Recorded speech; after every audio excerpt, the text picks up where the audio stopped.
आता प्रत्येक ज्यावेळेस नवीन व्यवसायामध्ये उतरतो त्याला वाटतं की जास्त दूध देणारी गाय आपण घ्यावी आणि दूध व्यवसायात सुरुवात करावी. त्याबद्दल तुमचं मत काय? म्हणजे हायेस्ट म्हणजे तुम्ही जसं की म्हटला 18-20 एवढं लिटरचं दूध आपल्याला दूध व्यवसायात असेल तर परवडते.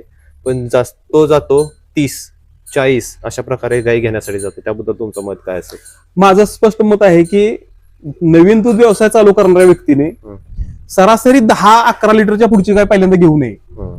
कारण काय आहे, तिच्यावर थोडासा अनुभव घ्यावा, तिच्यावर थोडंसं काम करावं आणि त्याच्यानंतर मग पुढच्या क्वालिटीची गाय घ्यावी.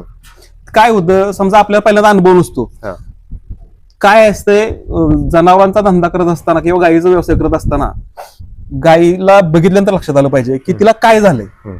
जर तिनं कान उभे केलं तर वाटलं पाहिजे काहीतरी बिघडलंय, तिच्या नाकावर पाणी नसेल तर वाटलं पाहिजे ती तब्येत खराब झाली आहे, तिच्या आपण धार काढायला जर बसलो तर सडाला हात लावल्या कळलं पाहिजे की हिला मस्टर्डीज होतोय का काय. जर ह्या गोष्टी तुम्हाला समजल्या तर तुम्ही मोठ्या गायी घेऊ शकता, धंदा करू शकता.